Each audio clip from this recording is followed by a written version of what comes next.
with Islam. Ini topik kita malam hari ini bersama dengan narasumber yang pastinya sudah sering kita tonton videonya dan kita simak pengajarannya. Beliau ini juga adalah pendiri dari Pathfinder Center for Apologetics dan sudah sekitar 38 tahun melayani dalam penginjilan. Langsung saja kita sapa beliau, seorang apologet Kristen yaitu Jay Smith. Hello. Hello. Shalom, how are you today? Well, very good. We're on opposite ends of the earth. You're 12 hours different from me. You're going to bed. I'm just waking up. Yes, it's evening in Indonesia now. Yep, and it's just the early morning here on the East Coast of the United States. Listen, this is exciting to be with you. I'm glad you invited me. You're the kind of people I love. You're the ones who come out of Islam. You understand it probably better than almost any other people that I work with because you've been there. You understand also the urgency of the task before us. You're in an amazing country, the largest Muslim country on earth. So in some ways, you're the best people to get equipped with this information. Yes, and it's also an honor for us to have you tonight in this Zoom session, and we are also proud that you, as a Christian, you know more about Islam than us who have Islamic background. We also want to learn more about historical problem with Islam, and also in this session we have Sister Sophia who will translate you. And all right, we start this session. Jay Smith, please, time is yours. Okay, I will try to keep my sentences brief so that Sophia can jump in and go ahead and say what I want to say. Okay, Brother Jay Smith, I'm ready to translate for you. You want to share screen? Now hold on a minute. Let's see. How do we do this? You're just the two of us. You're saying share screen. Let's do that. Where are you? I don't see you in this panoply of. I can't find your name there. Sofiatul, Christian Indonesian Apologetics, translator. My name is Sofiatul, translator. I'm still looking for you. Oh, CIA Apologetics. That's you? No, that's. Yes, we are CIA. Many of us doesn't open the camera because it's live on YouTube now, and it's better for us to protect our identity. Gotcha. Okay. All right. Then just keep me. Let's keep it to speaker view then. So it's just me. It's best that my face gets up there. So we'll just keep this at speaker view then. All right. Listen. I want to say this is an exciting time. This part and this section and this material is probably some of the most damaging material that I'm going to be introducing, but you all need to know it. Iya, ini mungkin adalah materi yang paling menarik ya, yang akan saya perkenalkan pada malam hari ini kepada teman-teman semuanya. Tapi ini juga materi yang paling akan menohok sekali nih untuk Islam. And for those of you, since you have come out of Islam, this will be brand new to you. Dan mungkin bagi teman-teman yang sudah keluar dari Islam, mungkin materi ini menjadi materi yang sangat baru, yang baru akan Anda dengar. The reason why, what I'm going to be introducing this evening there in Indonesia would not have been taught, you would not have heard about, this would be something you would not come across, certainly not in Islamic circles. Jadi materi yang akan saya bawakan pada malam hari ini mungkin teman-teman semuanya belum pernah dengar ya, karena materi ini mungkin belum pernah diajarkan sebelumnya di dalam dunia pembelajaran kita mengenai Islam. Islam does not ask questions of its history. Islam tidak pernah mempertanyakan mengenai sejarahnya. It doesn't feel that it needs to. Orang-orang Muslim mungkin tidak perlu mengetahui apa sih sejarah Islam, mereka tidak perlu tahu tentang itu. Muslims have always gone to the traditions, and I'll explain that when we get into the talk itself, and they've assumed that the traditions are true. Orang-orang Muslim biasanya mendengar cerita-cerita mengenai sejarah Islam dari tradisi-tradisi yang selalu diperdengarkan kepada mereka ya. Nanti saya jelaskan apa maksudnya tradisi-tradisi Islam itu. So the history of Islam is already there. Why question it? Jadi menurut mereka sejarah Islam sudah mereka ketahui semuanya. Kenapa harus dipertanyakan lagi? So that's almost a given that you do not critique how Islam began, you do not critique who Muhammad is, and you do not critique the Quran. Jadi mereka sudah diberikan sejarah ya, cerita-cerita mengenai sejarah Islam. Jadi mereka tidak bisa mengkritik bagaimana sejarahnya Islam itu dimulai, ya kemudian sejarah mengenai Muhammad dan sejarah mengenai Quran. Jadi mereka tidak bisa mempertanyakan itu. But I'm going to be doing all three. Malam ini saya akan membuka semua 3 hal ini. Now, I'm not going to be doing them all in this talk because that would take me days. Ya, saya nggak akan bicarakan semuanya ya, nanti bisa berhari-hari ini bahan materinya.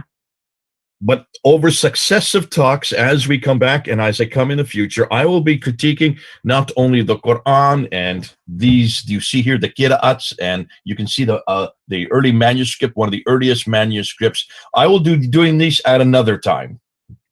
Ya, nanti lain waktu saya akan bicara mengenai yang kalian lihat di sini ya, buku-buku di belakang saya ini mengenai kiraat-kiraat Quran ya. Kemudian manuskrip Quran, kita akan bicarakan itu lain waktu. What I am critiquing and what I'm sharing with you today is how did Islam begin? Tapi yang mau saya kritik malam hari ini dan materi yang mau saya bawakan pada malam hari ini adalah bagaimana sejarah Islam itu dimulai. So let's get right into it. Oke, kita akan mulai. And whoops, I need to bring my thing back up again. Let's do this one more time. So as we go ahead and start, let me share screen with you. As you can see, the story that we're talking about today is the quest for the 7th century Muhammad. I'm sorry, this is all in English, so we'll have to get the translation later on. Oke, ini semua materi saya dalam bahasa Inggris ya, nanti bisa diterjemahkan. Materi kita topik pada malam hari ini adalah pencarian mengenai Muhammad pada abad ke-7. Now, we're going to be asking this quest for the 7th century Muhammad. Kita akan mulai mempertanyakan dan mulai mencari apakah ada Muhammad pada abad ke-7. There are 5 areas that I'm going to be investigating. Ada 5 hal yang kita mau selidiki lebih lanjut. First of all, starting with that quest. Kita akan mulai dengan pencarian mengenai siapa Muhammad. Then moving to the coins. Kemudian kita akan bicara mengenai sejarah mata uang atau koin-koin.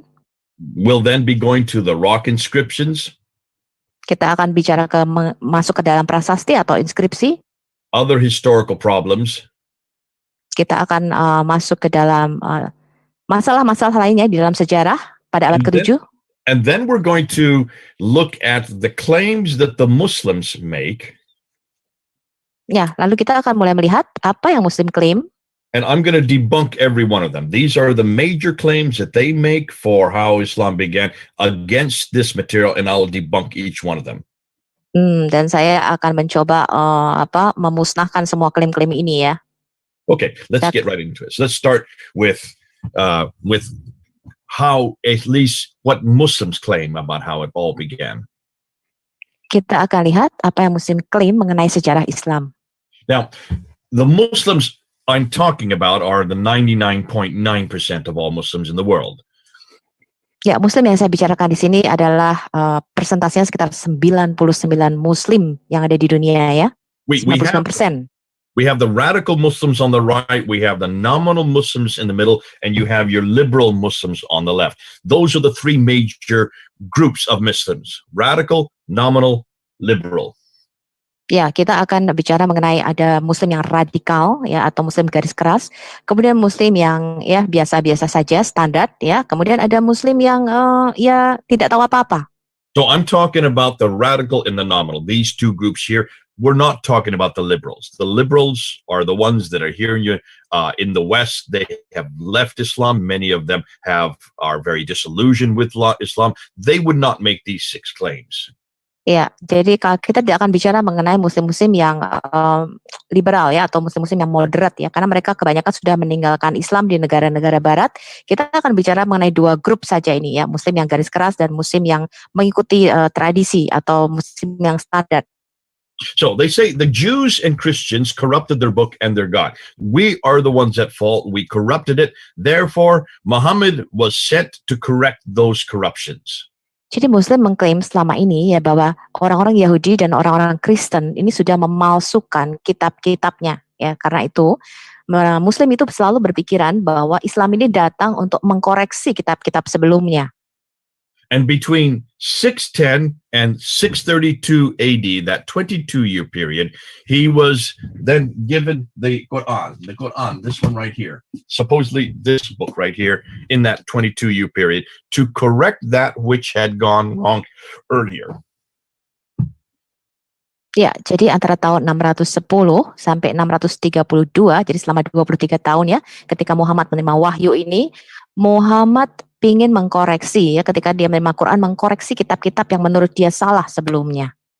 He lived in Mecca to begin with, was born there in 570, started receiving his revelations in 610, and from 610 to 622, he received what they know as what they call the Meccan revelations, the Meccan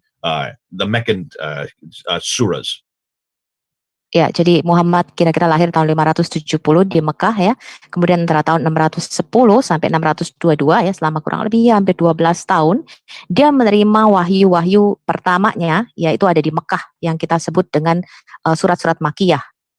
And from 622 he then moves up to Medina, and from 622 to 632, the last 10 years of his life and his ministry, he then received the Medinan revelations, which are the first part of this book.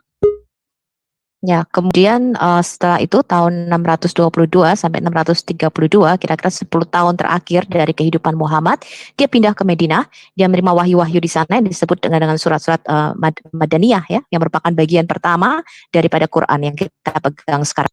And Muslims would say that this book that he received from 610 to 632 is exactly the same book, and it has existed for 1400 years unchanged. Muslim mengklaim bahwa Quran yang dipegang sekarang ini ya tetap sama selama 1400 tahun, tidak ada perubahan. They would also say that Mecca, where he lived, where he was born, where he spent his first 50 years, is or has always been the center of the world, the center of history. Muslim juga mengklaim bahwa Mekah ya, di mana Muhammad menghabiskan 50 tahun pertama dari kehidupannya, itu merupakan pusat dari dunia ya, suatu kota yang kota besar gitu ya, pusat perkotaan di situ. Now, dan pusat sejarah. Let's look at a timeline. Yuk kita lihat rentang waktunya di sini. Islam's emergence according to the Islamic traditions. Ya, bagaimana Islam ini muncul ya, menurut sejarah tradisi Islam. Okay. There, Muhammad was born 570. Muhammad lahir di tahun 570. The Quran is first revealed in 610. Quran pertama kali diwahyukan tahun 610. In 621, he gets up in the middle of the night, is woken up, told to get on the back of a winged horse called the Burak. He is flown up to Jerusalem, and at Jerusalem, he then goes up to the seven heavens, receives 50 prayers, which he brings down to 5 prayers, returns to Jerusalem, and then comes back to Mecca. Tahun 621 Muhammad dibangunkan ya, kira-kira pada tengah malam hari, kemudian dia terbang ya, naik kuda yang bersayap begitu, terbang ke Yerusalem, kemudian dari Yerusalem dia naik lagi ke surga, terima 50 perintah untuk sholat, kemudian tik turun lah ya, turun perintah sholatnya, lalu dia turun lagi ke Yerusalem dan balik lagi ke Mekah. In 622 then, he moves from Mecca up to Medina with roughly 80, maybe 200. The traditions are not clear, exact number, how many believers he took with him to Medina. Kemudian tahun 622 dia hijrah ya dari Mekah ke Madinah. Kira-kira kurang lebih ada 80 atau 200 orang yang dibawa pengikutnya pada waktu itu. Tidak begitu jelas ya, tradisi mengatakan ada yang 80, ada yang 200, tidak begitu clear berapa pengikutnya pada waktu itu. Then in 630, he comes back to Mecca from Medina, conquers Mecca without firing a shot. Lalu kemudian tahun 630 Muhammad kembali lagi dari Madinah ke Mekah, kemudian menaklukkan kota Mekah itu ya tanpa tantangan apa-apa. And then he dies in 632. Kemudian dia mati di tahun 632. Some say that he was poisoned. We don't really know, but according to traditions, he died When he died, the Quran had not yet been written down. Beberapa mengatakan dia mati karena diracun, ya, tapi kita juga tidak jelas mengenai hal ini. Dan sejarah mengatakan, ya, tradisi Islam mengatakan pada waktu dia mati, Quran ini bahkan belum dikumpulkan. The next 2 years, Abu Bakr comes to power. 2 tahun kemudian Abu Bakar berkuasa. And he is the one that writes the first Quran down, the first book, the first recension, as we call it, of the Quran. Ya, kemudian Abu Bakar ini mencoba menyatukan, ya, Quran ini, atau dia menulis Quran yang pertama kali. You then have Umar, who comes to power from 634 to 644. Kemudian Umar berkuasa antara tahun 634 dan 644. Followed by Uthman, who rules from 644 to 656. Lalu diikuti oleh Uthman yang berkuasa, ya, atas dari tahun 644 sampai 656. And during his reign, the second Quran, or the second recension, is compiled by a man named Zaid ibn Thabit. And that is the Quran they say that we have in our hand today. This Quran that I am sharing here, this is the Uthmanic Quran. This is the Uthmanic recension. This is the canonized text. Ya, pada masa pemerintahan Utsman inilah, ya, maka Quran-Quran itu dikumpulkan atau dikanonize, ya, pada waktu itu di bawah seseorang yang bernama Zaid bin Thabit pada waktu itu. Dan Muslim mengatakan Quran yang dipegang sekarang ini adalah Quran versi Utsman pada waktu itu. And they say that is 652. Dan mereka mengatakan ini tahun 652. And then he is killed, and Ali, the adopted son or the cousin of Muhammad, he then takes power and he rules for 5 years. He is killed then in 661, and Muawiyah takes over and starts the Umayyad Caliphate. Ya, kemudian Ali waktu itu mulai berkuasa, ya, ini adalah anak angkatnya, ya, atau menantunya daripada Muhammad ini. Kemudian dia mati tahun 611, pada waktu itu juga dibunuh Ali ini. So that's the history. That's the early history of Islam according to Islamic traditions. Ini tadi adalah sekilas sejarah mengenai awal-awal kemunculan Islam menurut sejarah Islam. Now, what's the problem with this? Ya, sekarang kita lihat apa masalahnya di sini. The problem is this. Everything I have just told you, everything I have said for the last 10 minutes does not come from the 7th century at all. Does not come from the same century that Muhammad lived. Masalahnya adalah yang tadi saya katakan selama 10 menit ini, ya, mengenai sejarah awal Islam menurut Islam tradisi Islam. Ini tidak muncul daripada abad ke-7. So, hold on a minute. Am I suggesting therefore that everything we know about who Muhammad was, when he was born, what he did, where he lived, when he moved from Mecca, Medina, when he received the Quran, the stories of Abu Bakr, Umar, Uthman, and Ali, are you saying all of this is not written down during the same period that he lived or the same century he lived? Ya, tunggu dulu tadi, ya, kata Brother J. Smith katanya. Tunggu dulu, berarti tadi cerita-cerita tadi yang orang Muslim selalu katakan, ya, mengenai sejarahnya sendiri, Muhammad lahirnya di mana, kapan dia lahir, kapan dia hijrah, kapan dia Isra Mi'raj, naik kemudian kapan dia ke Medina, kemudian mengenai Umar, Abu Bakar, Utsman, Ali tadi, itu tidak ditulis pada abad ke-7, tidak ditulis pada zaman yang sama pada waktu Muhammad hidup. That's exactly what I'm saying. Ya, itulah yang Brother J. Smith mau katakan. Let's go back and let's look at another timeline. Sekarang kita lihat lagi rentang waktu lainnya. Okay, Muhammad dies in 632. There you can see it on the screen. Ya, sekarang kita lihat Muhammad meninggal tahun 632 Masehi. Now, where do we get the story about Muhammad? Where do we get his biography? Where do we get the Sirah? The Sirah to Rasulullah. There it is, the Sirah, which means the biography of the Prophet of God.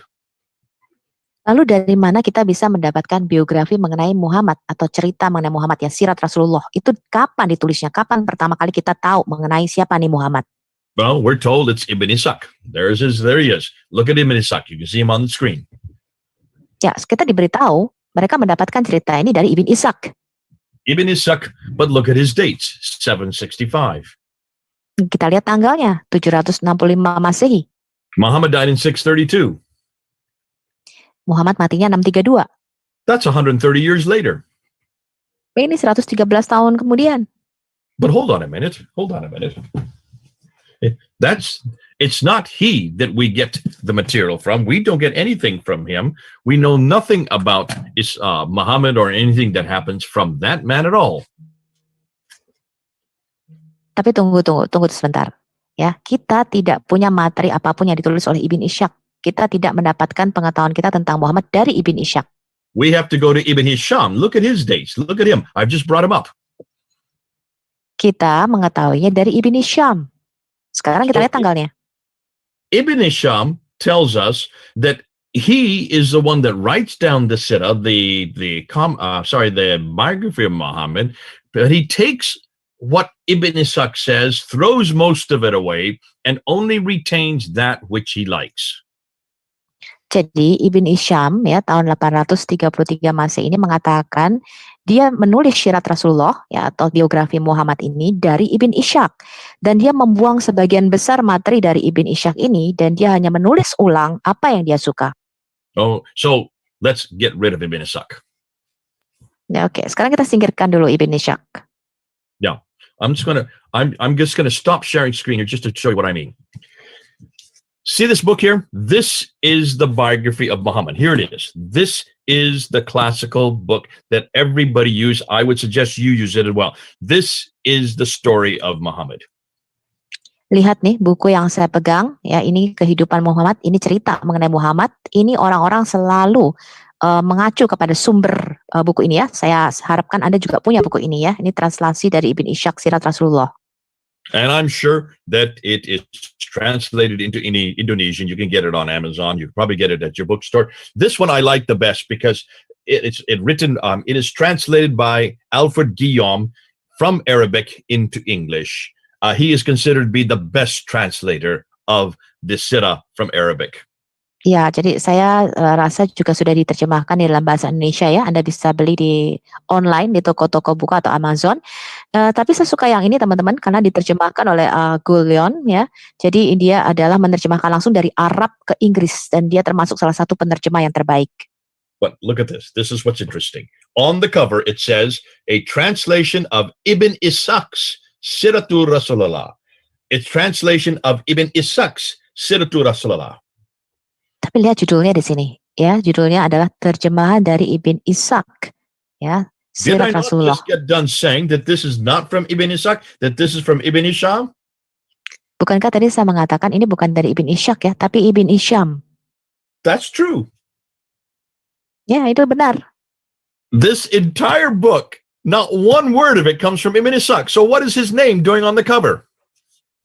Jadi seluruh buku ini bukan tulisannya Ibn Ishaq. Jadi kenapa namanya ada di judul bukunya? Alfred Guillaume didn't do that. Alfred Guillaume yang melakukan hal itu. Oxford University Press did that. Oxford University yang mencetaknya. And this is something you need to be aware of. Nah ini sesuatu yang Anda harus waspadai. This is called dimitude. This is called political correctness. Ini namanya ya apa ya? Dia mau membenarkan secara politik lah.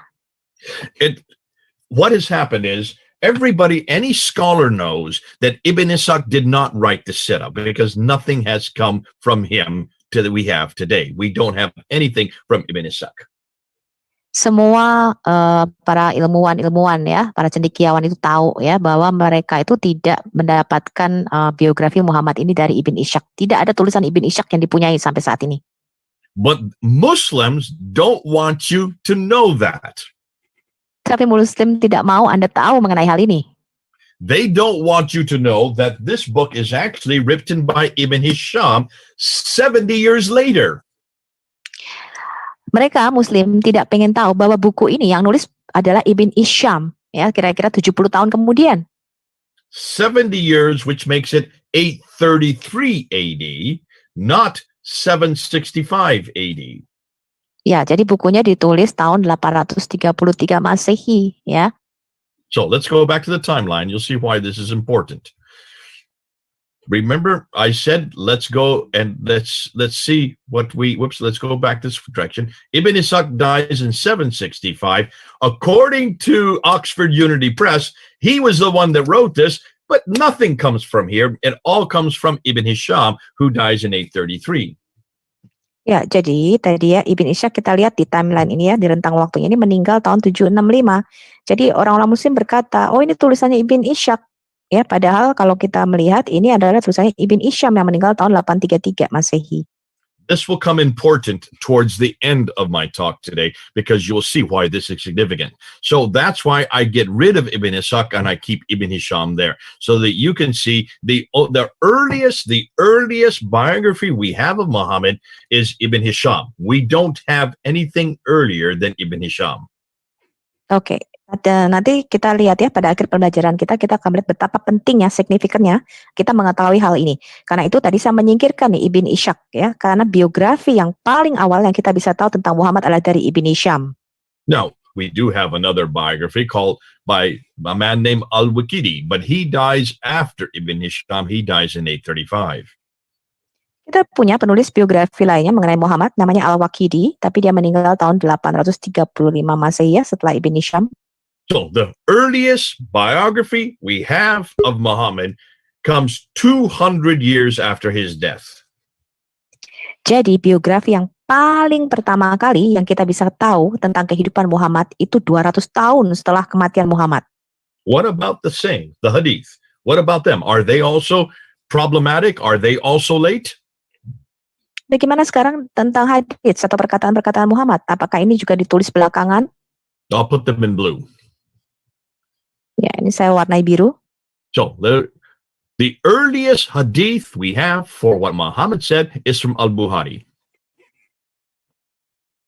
Hadits yang pertama kali yang kita punya adalah dari Al-Bukhari.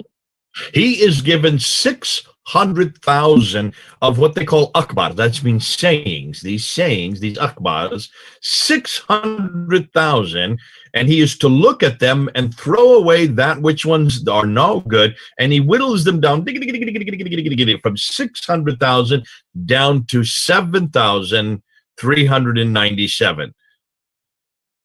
Oke, jadi Al-Bukhari ini menseleksi dari 600.000 hadits, kemudian ditik ya, diperkecil jadi tinggal 7.397 hadits saja yang dia seleksi. So from 600,000 down to 7,400. Let's just say 7,400. Ya, jadi dari 600.000 hadits dia seleksi, ya, kita katakan saja tinggal 7.400 hadits yang akhirnya dimasukkan di dalam Al-Bukhari. Which means he throws out 98% of it and only keeps 2%. Only 2% is what he retains. Artinya Al-Bukhari ini membuang 98% hadits-hadits itu dan dia hanya memasukkan 2% saja dari semua hadits-hadits itu.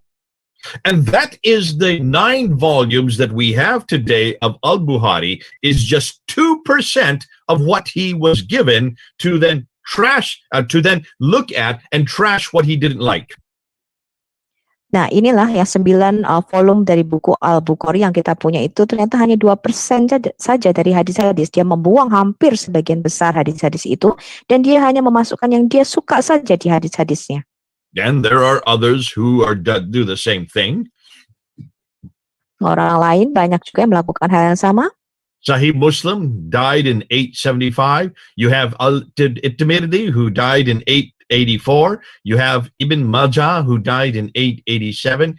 And you have Abu Dawud who died in 899. And then you have An-Nasai who died in 915. These are the 6 most authoritative of all the hadith writers. Sekarang kita lihat ya, Sahih Muslim yang meninggal tahun 875, At-Tirmidzi tahun 884 dia meninggal, Ibn Majah 887, Abu Dawud 899, An-Nisai 915 Masehi. Ini adalah ke-6 hadis yang otentik yang diakui oleh orang Muslim.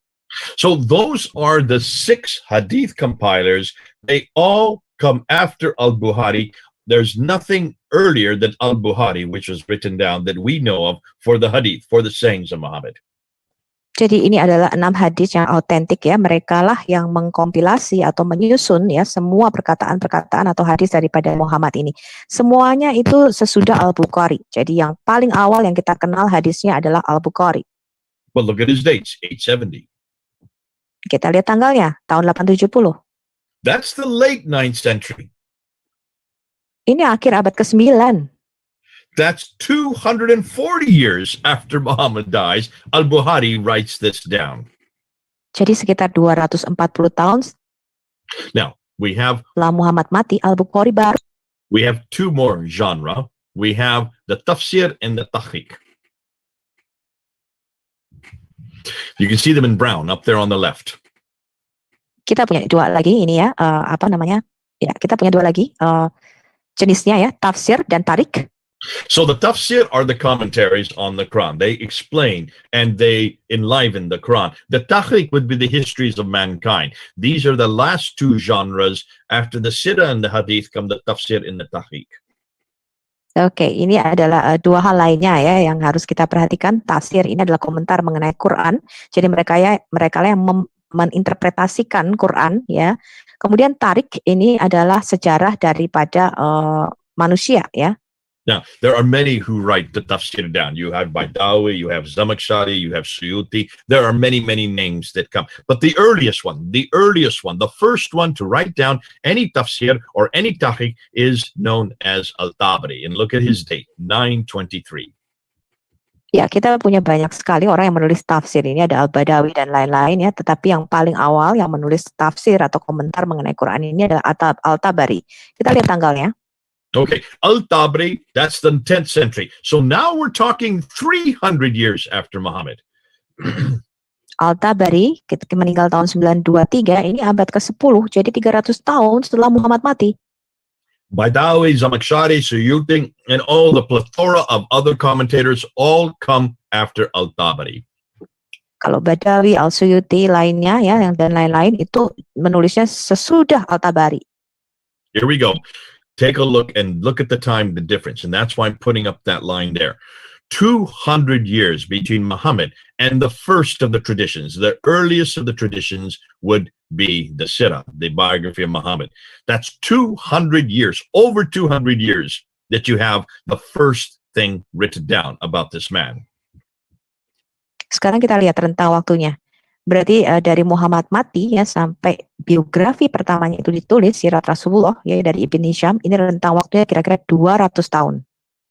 So, I just want to put up there Abdul Malik. Abdul Malik, you're going to see, is the one that introduces Islam as we know it. His date is 692. That's 141 years between the time of Abdul Malik in 692 and Ibn Hisham there in 830. Sekarang kita lihat Abdul Al-Malik, ini yang pertama kali memperkenalkan Islam ya secara luas, itu tahun 692 Masehi. Kita lihat perbedaan waktunya 141 tahun sampai biografi pertama itu ditulis. Now, why is this important? Sekarang mengapa hal ini penting? Well, you're going to see after today's lecture that it's actually the Abbasids. Look at I've just put them up there. The Abbasids right there at the bottom. They are the second dynasty, the second great empire of Islam. They are the ones that we're going to find out that actually give us the Islam we have today. The Islam that you all have grown up with, the Islam that's all around you, the Islam that's there in Indonesia actually comes from the Abbasids. And that's why I want to put their dates up there. Oke, sekarang kita lihat ini ya, dinasti Abbasian. Ini yang berkuasa pada waktu itu ya, tahun 749 Masehi, 84 tahun ya sebelum Sirat Rasulullah ini ditulis. Dinasti Abbasian inilah yang pada waktu menjadi kerajaan besar yang memperkenalkan Islam yang sebenarnya secara luas, termasuk memperkenalkannya ke Indonesia. Jadi Islam yang kita warisi sekarang ini adalah sebenarnya dari dinasti Abbasian. So the difference between the Abbasids coming to power in 749 and the earliest date for the earliest Sirah, the biography of Muhammad, is 84 years. Jadi rentang waktu antara dinasti Abbasian ini naik ya, mulai berkuasa pada waktu itu tahun 749 Masehi sampai pada waktu biografi Muhammad pertama kali ditulis itu jarak waktunya atau rentang waktunya 84 tahun. Which suggests to me it took them 80 years to finally get their narrative, to finally introduce their prophet and, well, not to introduce him, that's not quite correct, but to introduce the Prophet Muhammad that we know today. I'm sorry, brother, I lost you. Can again? So it took them 84 years or 80 years, as you can see in the timeline there, to finally, for the Abbasids to finally get the Muhammad that they want to introduce to the world. 80 years, that's hugely important. Ya, jadi butuh rentang waktu 80 tahun ya sampai kira-kira dinasti Abbasian ketika berkuasa itu dia memperkenalkan siapa itu Muhammad secara luas kepada dunia. Now you can see why the Muslims would rather this only be 15 years. They would rather it be Ibn Ishaq that the first biography comes to. What I'm saying is no. Ibn Ishaq we don't have anything from Ibn Ishaq. What we have about how this man is does not come for 80 years after the Abbasids start to introduce their Muhammad, their Mecca, their Islam. Because you're going to see, Islam as we know it today is an Abbasid invention. Jadi Muslim itu lebih suka ya kalau mereka mengatakan biografi Muhammad ini dari Ibn Ishaq ya karena jarak waktunya lebih dekat dengan dinasti Abbasian ini. Tapi Brother Jason mengatakan oh tidak ya kita tidak mendapatkan sejarah Muhammad ini dari Ibn Ishaq ya, tetapi dari Ibn Hisham. Dan sebenarnya dinasti Abbasian inilah yang pertama kali yang menyebarkan atau membuat pola gitu ya. Apakah Islam itu dan siapakah Muhammad ini? Jadi dinasti Abbasian yang pertama kali memperkenalkan mengenai Muhammad ini secara luas. Now, almost 90% of every Muslim you talk to does not know what I've just told you. Nah, sekarang kita lihat ya 90% ya dari Muslim seluruh dunia ini sama sekali tidak tahu nih apa yang saya baru saja katakan kepada teman-teman. And I would suggest that in Indonesia, the number would be 99%. Almost every Muslim that you meet in Indonesia will not know what I'm showing you on this graph. Dan saya rasa ya teman-teman ya 99% orang Muslim Indonesia ini tidak tahu sejarah yang baru saja saya katakan kepada Anda. Now, they will know the name Ibn Hisham, they'll know the name Al-Waqidi, they'll know Al-Bukhari. Every one of them will be using Al-Bukhari, Sahih Muslim, Tirmidhi, Majah, Dawud, Nisa. They'll know everything about Al-Tabari. These are household names by Muslims who live in Indonesia, but they will think that all of these individuals actually knew Muhammad, that they all lived at the time of Muhammad, that they were all companions of Muhammad. Every Muslim that I talk to assumes whenever I say Ibn Hisham, they think, you're talking about Muhammad's companions. Jadi orang-orang Muslim itu tahu ya kenal nama-nama ini ya, makanya kenal Ibn Hisham, Al-Waqidi, Al-Bukhari ya, Imam Muslim, At-Tirmidzi, Ibn Majah, Abu Daud, An-Nisai, Al-Tabari. Mereka selalu memakai sumber-sumber yang dari tulisan-tulisan yang ditulis oleh para sejarawan ini ya. Tetapi ya orang-orang Muslim itu selalu berpikir bahwa nama-nama ini itu hidup sejaman dengan Muhammad dan bahkan mereka berpikir mereka ini adalah para sahabat yang selalu menemani Muhammad. Ya kemana-mana sahabatnya Muhammad. Jadi ketika saya bicara dengan orang Muslim mengenai Ibn Hisham misalnya, Muslim selalu berkata, oh kamu bicara mengenai sahabat Rasul. Now, I have put this so that you can print this out. This is a slide you can print out. We're going to be giving you the PowerPoints. You need to show them this slide. You need to show them this timeline. You need to show them where Muhammad died, where Ibn Hisham died, where Al-Waqidi died, Bukhari, Muslim, Tirmidhi, Majah, Dawud, Nisa, where they all died, that none of them, not one of them lived at the time of Muhammad, not one of them knew Muhammad, not one of them lived in the same century as Muhammad.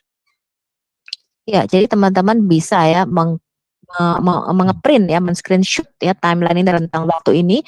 Anda bisa tunjukkan kepada Muslim ini ya kapan Muhammad mati ya, kemudian kapan Ibn Hisham dan Al-Bukhari, Sahih Muslim dan sebagainya. Ini adalah rentang waktu yang sangat penting yang kita bisa tunjukkan mengenai sejarah Islam kepada orang Muslim supaya mereka tahu bahwa para penulis sejarah ini ya itu tidak hidup sejaman dengan Muhammad. Mereka tidak mengenal Muhammad ya, mereka tidak tahu siapa itu Muhammad ya, mereka tidak pernah bertemu dengan Muhammad. This is the fact that we have found that destroys many. This is the fact that disillusions many Muslims when they hear this. Ya, ini adalah fakta yang menghancurkan semua halusinasi Muslim ketika mereka mendengar hal ini. Now, if we were to look at this, I just wanted to put up Ibn Ishaq there. Ibn Ishaq is the biography they want to talk about. but he is only about 70 years from the time of Ibn Hisham. The one you really need to put up is, of course, the Abbasids. Now, here's the question. Before I do that, let me just ask you all, as Christians, would we have this same problem as Christians? Would we have this difficulty as Christians? Oke, sebelum saya melanjutkan, saya mau tanya nih kepada teman-teman Kristen yang ada di sini. Apakah kita juga mempunyai masalah yang sama nih, problem yang sama dengan kekristenan? Everything we know Jawab about Jesus, teman-teman. everything we know about Jesus, what he Ya, did, and what he said. Oke, apa yang kita ketahui tentang Yesus ya, apa yang dia lakukan dan apa yang Yesus Do we, as Christians, do we also go back and have this difficulty? Just put it open if people want to answer. Oke, open mic, you mean? Yeah, you can open mics on this. Oke, ya. Jadi teman-teman bisa langsung interaksi dengan Brother J ya. Jadi apakah kita sebagai orang Kristen, teman-teman kita punya masalah yang sama nggak nih mengenai sejarah ini? So, what Jesus said, that would be the hadith of Jesus. Where do we get that from? Apa yang Yesus katakan itu artinya hadisnya Yesus ya. Kita dapat dari mana nih perkataan Yesus ini?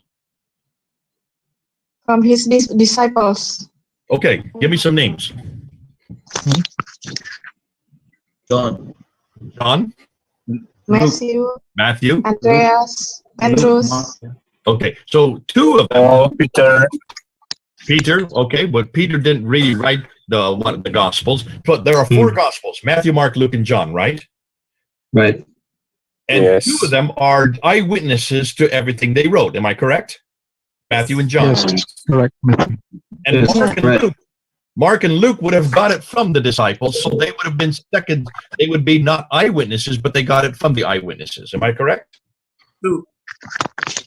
Correct. Okay, now let's look at the biography of Jesus. The biography of Jesus would be Matthew, Mark, Luke, and John. So you're talking about two of the biographies, two of the Siddha of Jesus would be from eyewitnesses or those who got it from the eyewitness. And those, all four of them would have been living at the time of Jesus, and they would have been living in the same area that Jesus lived. Go ahead. Oke, tadi ya Brother J tanya ya, apakah kita punya masalah yang sama nih? Dari mana kita mendapatkan perkataan Yesus atau di hadis Yesus ini ya, hadisnya Yesus? 4 penulis Injil ya, Matius, Markus, Lukas, Yohanes. 2 ya, Matius dan Yohanes ini adalah murid langsung daripada Yesus. Kemudian Lukas dan Markus ini bukan murid langsung, tapi dia mendapatkannya dari saksi mata, yaitu artinya mereka ketemu dengan murid-murid itu atau mengumpulkan data-data daripada saksi mata. Ya, jadi kemudian biografi daripada Yesus itu juga ditulis ya oleh orang-orang yang hidup sejaman dengan Yesus, murid-muridnya hidup satu area di mana Yesus pada waktu itu tinggal. So what about the sayings? Well, that would be the hadith of Jesus. If you look in your Bibles, I don't know if you have them in Indonesian. In many of our English Bibles, whenever Jesus speaks, we put it in red letters. So that would be the hadith of Jesus, what would be in the red letter part of the Gospels.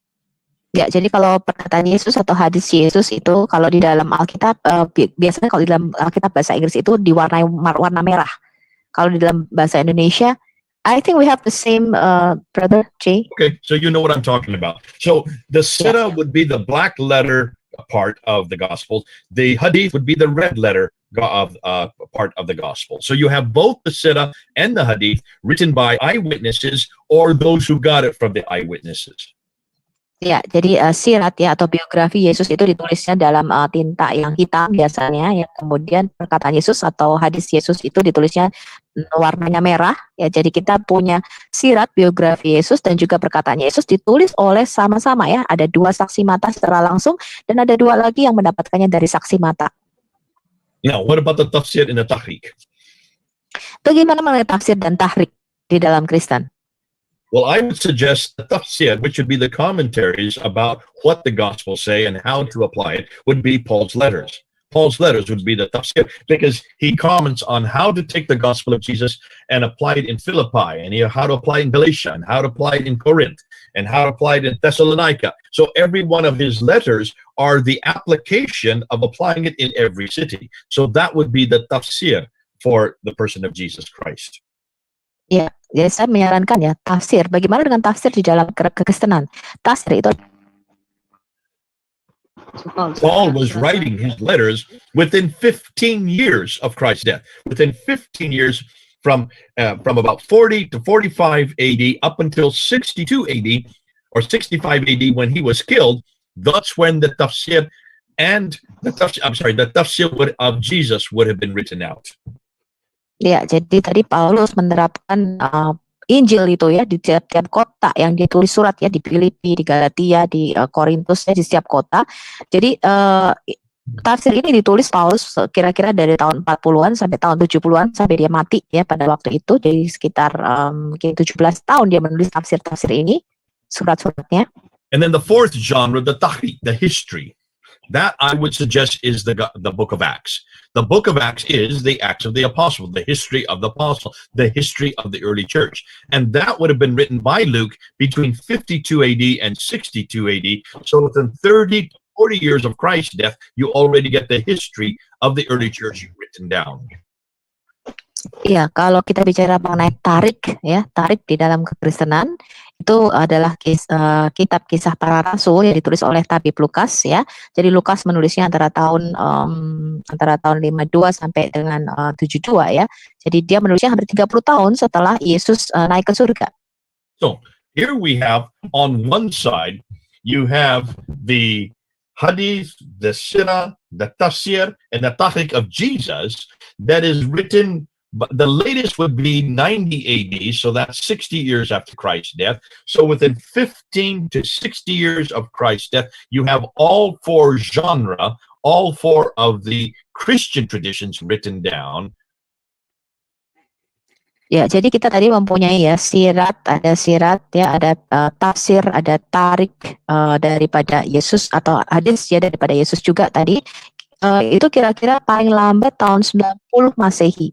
Ya, jadi kira-kira dikompil semuanya tuh selesai ya, keempat hal ini, biografi Yesus, perkataan Yesus ya, tariknya, kemudian tafsirnya itu kira-kira 30 tahun, mulai 30 tahun setelah dia naik ke surga sampai sekitar 60 tahun ya, 60 tahun ketika Yesus naik ke surga itu sudah selesai dikompilasi atau sudah selesai ditulis. So that's 15 to 60 years after Christ's death. You have all four genres, all four traditions written down. Ya, jadi kira-kira 15 sampai 60 tahun setelah Yesus naik ke surga, keempat hal ini sudah ditulis pada waktu itu.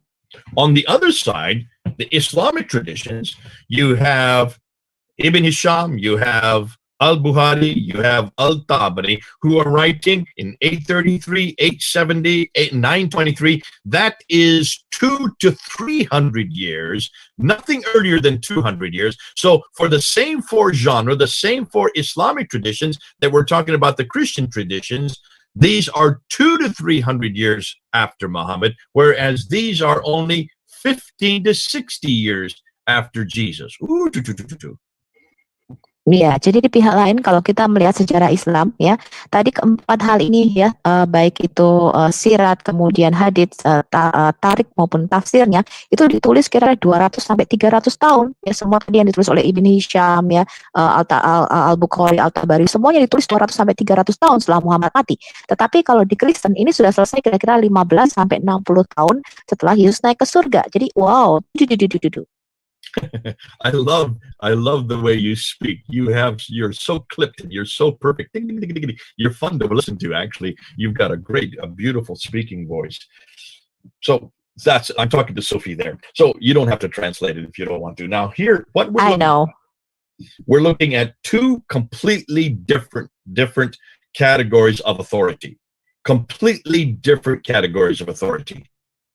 Oke, di sini tadi kita melihat ya, kita membandingkan dua hal dari kategori yang berbeda tadi, kategori yang sama kita bandingkan di Islam maupun di Kristen.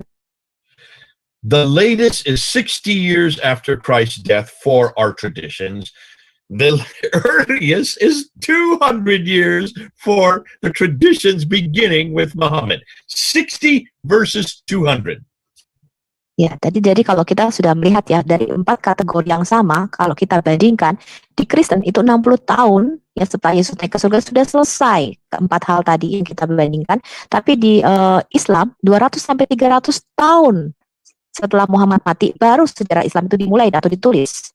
And if that's not bad enough, what we're going to find out, I haven't introduced that yet, but we're going to find out is that whereas all of those who wrote what Jesus said, did, and how the early church began were living in the same area that Jesus lived in, every one of those who wrote who Muhammad was, what he said, what he did, and how Islam began, all lived hundreds of miles further north. None of them lived in Mecca and Medina. Kalau hal tadi itu belum cukup buruk ya, belum cukup sangat-sangat berita buruk tadi yang kita pelajari tadi ya. Kita bisa membuktikan bahwa semua penulis-penulis ya tadi yang Matius, Markus, Lukas, Yohanes tadi yang menulis itu di area yang sama. Mereka tinggal hidup di area yang sama ya, di daerah yang sama dengan Yesus. Tapi para penulis Islam tadi, sejarah tadi ya, semua yang menulis tarik tafsir maupun sirat Rasulullah itu hidupnya ratusan mil jauhnya di sebelah utara. Tidak satupun hidup di kota yang sama dengan Muhammad. So they lived hundreds of years later and hundreds of miles away. Jadi para penulis sejarah-sejarah Islam ini ya menulisnya ratusan tahun setelah Muhammad mati dan hidupnya juga tidak sedaerah, tidak satu daerah, area yang sama dengan Muhammad, ratusan mil jauhnya. Which is more authoritative, the Christian traditions or the Islamic traditions? Jadi mana nih yang lebih mempunyai otentik ya, yang lebih mempunyai kapasitas untuk mana yang benar, mana yang asli ini teman-teman sejarahnya nih. Apakah yang Kristen tadi yang kita lihat, apakah yang Islam? There's no comparison. Tidak bisa dibandingkan teman-teman.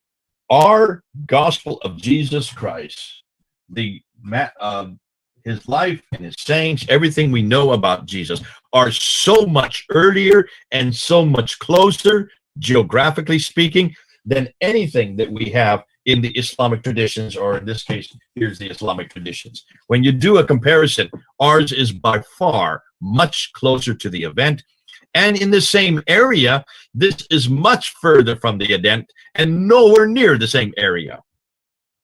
Jadi kalau kita bandingkan ya teman-teman ya, Alkitab kita yang ditulis ya, yang tadi mengandung keempat hal tadi ya, itu ditulisnya itu sejaman dengan Yesus ya, kemudian ditulisnya juga satu daerah yang sama dengan Yesus. Mereka tinggal di tempat yang sama pada waktu Yesus hidup. Tetapi kalau kita bandingkan dengan sejarah Islam, ya itu tinggalnya udah ratusan tahun setelah Muhammad mati, ditulisnya masih tinggalnya ratusan mil jauh lagi dari tempat Muhammad. Can you then see why we are talking from a much stronger authority? Jadi kita lihat tadi ya, bahwa kekristenan itu mempunyai klaim yang lebih kuat dibandingkan Islam. If we were in the same boat, if we had the same situation for Jesus Christ that Muslims have for Muhammad, kalau kita punya situasi yang sama ya terhadap Yesus ini ya teman-teman ya, buku yang saya pegang ini sama seperti Muhammad, that would mean that we would know that Matthew, Mark, Luke, and John would all have been living in the 3rd century and writing about Jesus in the 3rd century. That's 200 years later. 200 to 300 years later, we would not know anything about Jesus for 200 to 300 years. Jadi kalau situasinya tadi sama ya teman-teman ya, artinya Matius, Markus, Lukas, Yohanes ya itu baru menulis kira-kira abad ketiga ya, 300 tahun setelah Yesus naik ke surga. Berarti selama 200 sampai 300 tahun pertama kita nggak tahu apa-apa tentang Yesus. Can you then understand why you need to get this into your discussions? You need to get this into your conversations with Muslims. Ya, sekarang Anda mengerti ya betapa pentingnya kita mendiskusikan hal ini dengan Muslim. Now, before we go on to the next section, I want to just open it up. If there are any questions that you may have, let me just see if there are any questions. I'll go ahead and look at the chat myself. So let's Okay, start. Ines. Okay, here's a question that comes up. Well, let's start from the beginning and go. Here's a question that comes up. If Al-Bukhari was the earliest, this is from Hannah herself. From Mr. Polandia, sorry. If Al-Bukhari was the earliest collector of the hadith, why did the present-day Muslims claim that he had learned those hadith from Imam Ahmad? You can go ahead and translate that into Indonesian. Ya, jadi Mr. Polandia tadi bertanya ya, kalau Al-Bukhari ini yang pertama kali menulis ya mengenai hadis, mengapa Al-Bukhari ini mengklaim dia belajar dari Imam Ahmad?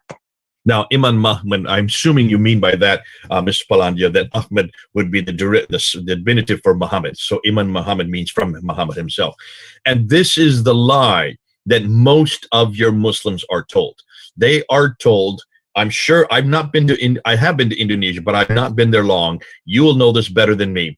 But everywhere I go in the Muslim world, Muslims are told that Al-Bukhari, Sahih Muslim, Ibn Dawud, Majah Tirmidhi, also Ibn Hisham, Al-Waqidi, also Al-Tabari, all these big names, these great men of God were all companions of Muhammad. This is what they're told. This is what they're taught. That is a lie. Ya, jadi Brother J mengatakan yang kamu maksudkan dengan Imam Ahmad ini apakah Imam Muhammad ya? Jadi mereka menerima dari Muhammad sendiri. Saya belum pernah ke Indonesia, tetapi saya merasa ya kemungkinan di Indonesia itu diajarkan bahwa tadi ya nama-nama besar tadi ya ada Al-Bukhari, ada Imam Muslim, Abu Daud dan sebagainya. Mereka pasti mengatakan ini adalah sahabat Rasul atau sahabat Muhammad dan itu tidaklah benar. Okay, and so you can see then why, Mr. Palandia, this is something you need to help your Muslim friends with. Show them that timeline. They need to see that timeline. I am not making up those dates. Those dates are from Islamic scholarship. This is what Islam tells us. I did not make up the date for 833 or 835 or 870 or 923. I didn't make up those dates. Those are dates from Muslims themselves. This is the standard narrative that every Muslim who has done scholarship, anybody in academia will know those dates. But not the Muslims on the street. Not the Muslims on the street. Not the Muslims you're going to be talking to. Ya, jadi tadi ya pentingnya kenapa kita harus menunjukkan rentang waktu ini ketika kita berdiskusi dengan saudara-saudara Muslim kita, ya. Karena Brother tadi mengatakan saya itu tidak yang membuat-buat tanggalnya ya, bukan saya nih yang kasih tanggal 833, 847 tadi ya. Semua ini adalah cendekiawan-cendekiawan Muslim sendiri yang memberikan tanggal-tanggal itu. Ya, jadi bukan saya yang membuat-buat ya, semua ini diberikan atau dinarasikan oleh para cendekiawan Muslim. Tetapi kalau orang-orang Muslim di jalanan ya atau orang-orang Muslim abangan ceritanya gitu ya, mereka tuh tidak begitu mengerti mengenai sejarah ini, teman-teman. So here's a follow-up question from Mr. Palandia. Is the Muslim product known as the science of hadith reliable in filtering and discerning the good hadith from the bad hadith? Go ahead and translate that. Oke. Basically, what he's asking is, what should we do with the science of hadith? Is it a good exercise of good hadith versus bad hadith? Is this a good exercise? Ya, Mr. Polandia tadi bertanya ya, apakah ilmu mengenai hadis ini ya, menyaring ya hadis ini disaring, mana hadis yang baik, apa hadis yang buruk, apakah ilmu ini bagus nggak sih? When they talk about good hadith, which is sahih, versus bad hadith, which is weak, when they talk about this, they're not talking about dates. They're not saying anything about which is from what century. They're talking about which is theologically good. It all has to do with theology, not anything to do with history. Jadi ketika orang Muslim menyaring hadis-hadis ini ya, yang bagus mereka masukkan sebagai sahih, kemudian hadis-hadis yang tidak baik itu sebagai hadis-hadis yang lemah ya, atau doif gitu. Orang-orang Muslim ini tidak menggunakan pendekatan sejarah atau pendekatan tanggalnya. Ya, mereka tidak melihat itu. Mereka hanya melihat secara theological. Mana yang menurut teologi Islam itu baik, yaitu mereka hadis-hadis itu dimasukkan. And the weak ones are the ones that don't fit their theology, and the strong ones are the ones that do fit their theology. But what I'm saying is, who cares?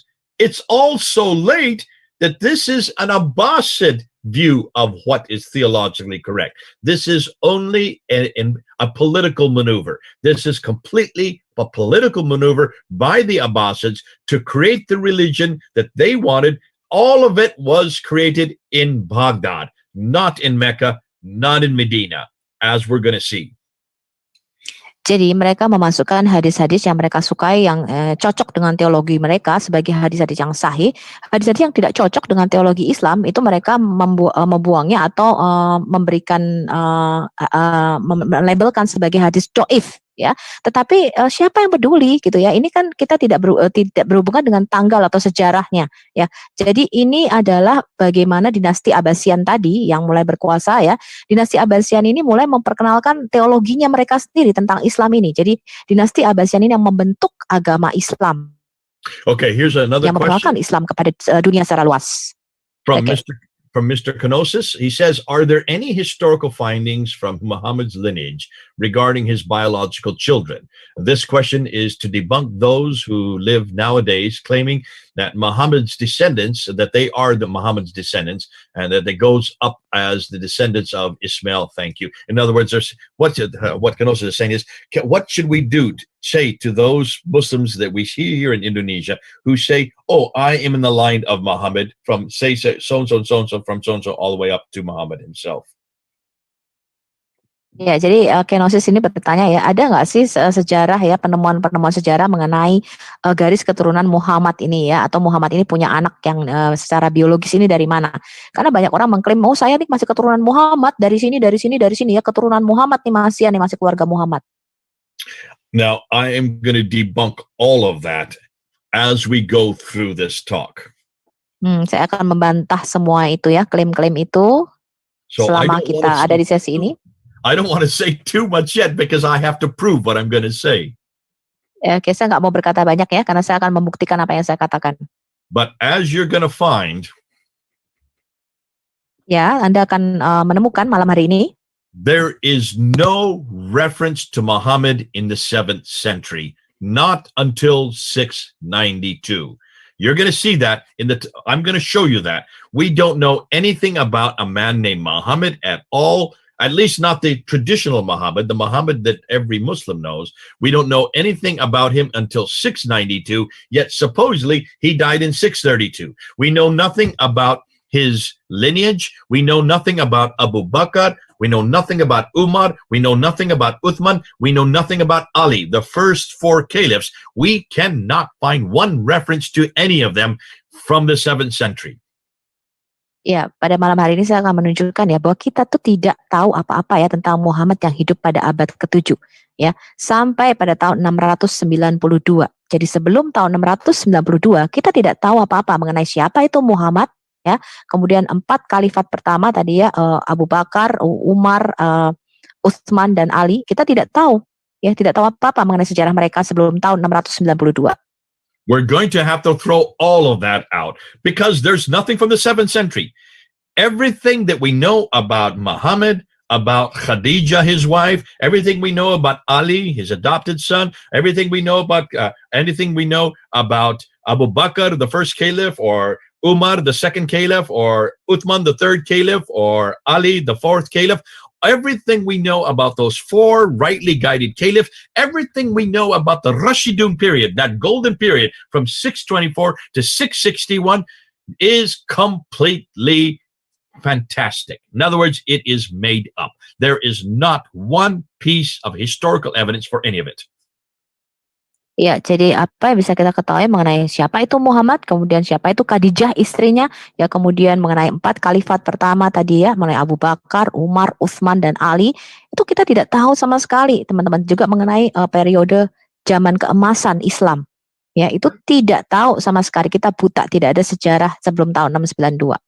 But I'm only saying that because I haven't proved that. I've got to prove that, and it's going to take me hours upon hours and hours. We don't have time to do that today. We're going to have to come back and pick that up. But hold on, Kenosis. We're going to show you how that question is at the very root of what we're asking.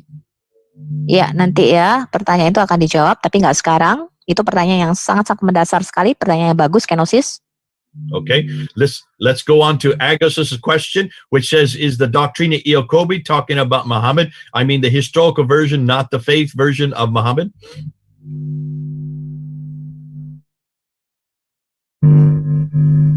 Go ahead and translate that, the question that comes down from Oh, okay. Agus. Iya, pertanyaan dari Agus ya, apakah doktrin Yakobi yang berbicara mengenai Muhammad, maksudnya dia adalah sejarah ya. We're going to actually debunk the Doctrina Iacobi, but not today. We don't have time today to do that. That's part of this talk. I'm going to destroy the Doctrina Iacobi. I'm going to destroy the Constitution of Medina. I'm going to destroy the Ashkenazi letter. Every one of these supposed references to Muhammad from the 7th century, I'm going to shut down, and everything that I'm going to be using will be historical criticism. In other words, I'm going to be going back to the 7th century to shut all of these down. But not today. I can see this will take too long because of the back and forth with the English to translation. Oke, ya. Jadi saya akan membantah semua ya mengenai doktrin Yakobi ini dan semua yang menyatakan Muhammad ada di abad ke-7. Tapi tidak hari ini, teman-teman, akan menjadi terlalu panjang ya, karena kita juga akan menerjemahkannya dalam bahasa Indonesia. Go on, Brother Jay. Okay, here's another question from Boanergis. He says, Mr. Smith, can we say that this religion, Islam, was established not by Muhammad himself, but by people who got inspired by his biography? Was there something to do with the political atmosphere that was taken by someone who tried to take a particular advantage, or was it because of faith crisis at that time? Okay. Go ahead. Mr. Boanerges bertanya ya, Brother J ya, apakah kita bisa katakan bahwa agama ini, Islam, itu didirikan ya bukan oleh Muhammad sendiri, tetapi oleh orang-orang yang terinspirasi oleh biografinya Muhammad? Ataukah ini berkaitan dengan suasana politik pada waktu itu ya, kemudian seseorang ini mencoba mengambil keuntungan dari suasana politik ini, atau karena ada krisis iman pada waktu itu katanya? This book here. Ya, buku yang saya pegang ini. Muhammad exist. Apakah Muhammad itu pernah ada? Robert Spencer. Robert Spencer. He wrote this book in 2012. Dia menulis buku ini tahun 2012. 9 years ago. 9 tahun lalu. Now, this book, when it came out, was enormously damaging and caused an enormous amount of anger all over the Muslim world. Pada waktu buku ini pertama kali dikeluarkan, ini menyebabkan suatu kemarahan yang besar di kalangan Muslim pada waktu itu. In the last year, in 2020, tahun terakhir ini ya, tahun 2020, we have been looking and unpacking and actually taking from this and moving beyond it. And what we have been doing is there's a team of us, there's about, I want to say between 10 and 15 of us who are working together all over the world. We're Zooming back and forth. We're Skyping back and forth. We're WhatsApping back and forth. But we're researching this very question that you're asking here. And that is, what do we know about Muhammad in the 7th century? Ya, jadi ada tim dari kita ya, sekitar 10-15 orang ya, kita selalu kontak ya, selalu saling kontak nih. Kita selalu membicarakan apakah benar nih ada Muhammad pada waktu abad ke-7. Because if everything we are dependent on for this man named Muhammad, for this religion called Islam, for these traditions of the sayings that he did and the life that he lived, if everything comes from the 9th and 10th century, which is 200 to 300 years later, that is too late. We need to go back to the 7th century. We need to go back to the century he lived. We need to go back to the century he spoke, and we need to find out who was this man. Jadi kalau apa yang kita dapatkan dari kehidupan Muhammad ya, apa yang dia lakukan, apa yang dia katakan itu berasal dari 200 atau 300 tahun sesudah dia mati, kita tidak bisa tahu apa-apa ya. Kita harus kembali kepada abad ke-7 ya untuk mengetahui siapa sebenarnya Muhammad. So, I am going to be introducing an enormous amount of material. I cannot do it today because I can see we've already gone an hour and a half and we've only just got through the introduction of it. But we're going to have to come back and do more and more and more. So this is what I'm going to do. I'm going to introduce just the material that we have got in the last 10 years. Oke, saya punya banyak materi ya, tapi nggak bisa dibicarakan ya, karena ini udah 1,5 jam. Saya akan memperkenalkan aja nih materi yang akan kita bicarakan nanti. This book here is one of the most damaging books in the world today. It is called Seeing Islam as Others Saw It. Seeing Islam as Others Saw It, written by Dr. Robert Hoyland. Dr. Robert Hoyland, I'll say more about him. Iya, ini buku ini ya, melihat Islam dari kacamata orang-orang lain ya. Ini buku yang juga paling membuat kerusakan yang cukup parah nih ya di dalam dunia Islam. Dr. Robert Hoyland reads and writes 18 languages, all archaic languages. Dr. Robert ya tadi dikatakan dia bicara dan menulis dalam 18 bahasa. He was head of department at Oxford University, I think, when he wrote this book in 1997. Dia itu kepala dari satu universitas yang cukup ternama ya di Amerika. Not America, no, this is in England, in Oxford University. Oh, in England. Oh ya, di Universitas Oxford, teman-teman, tahun 1997.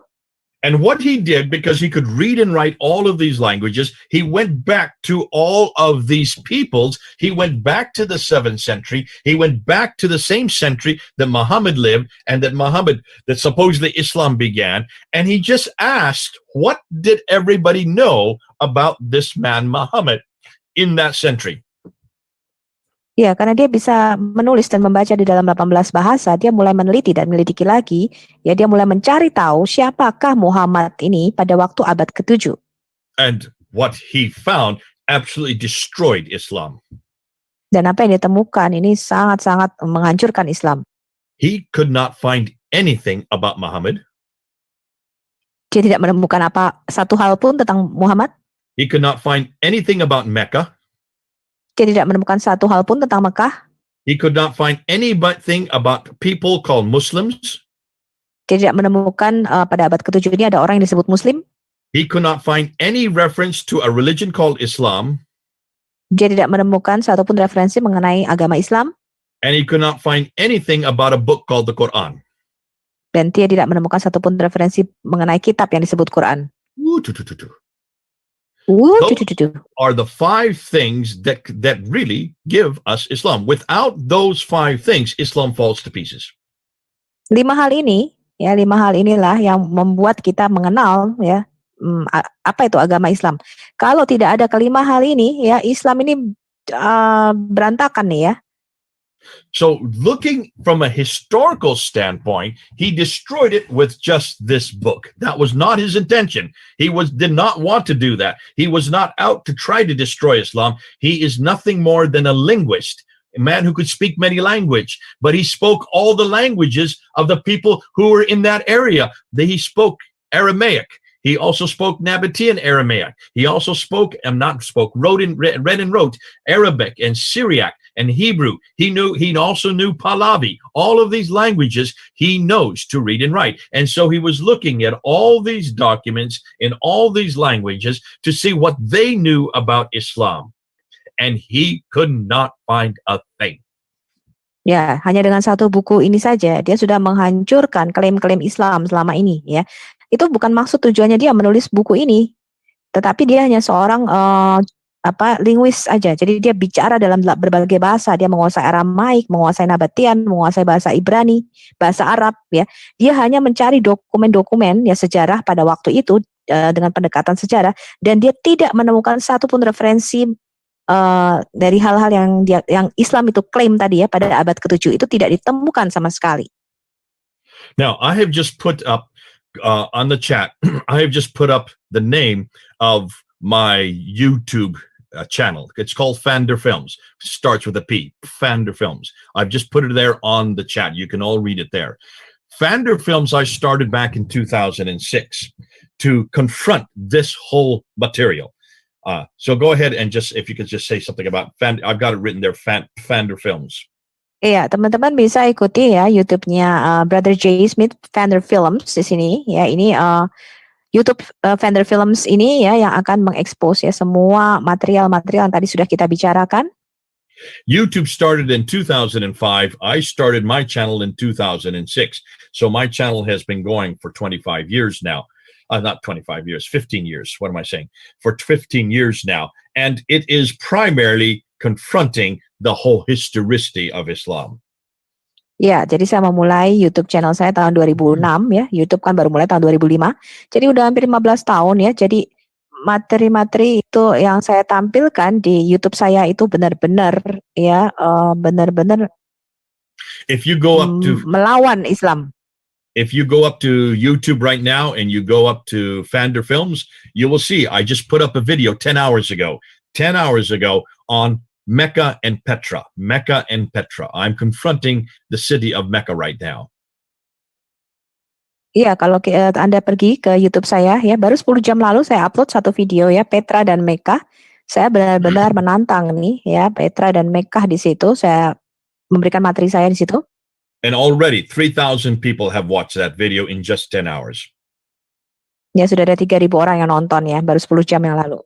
Now, what I have been doing I have been confronting the whole historical critique I have been confronting since 1995. So we're talking about 26 years now.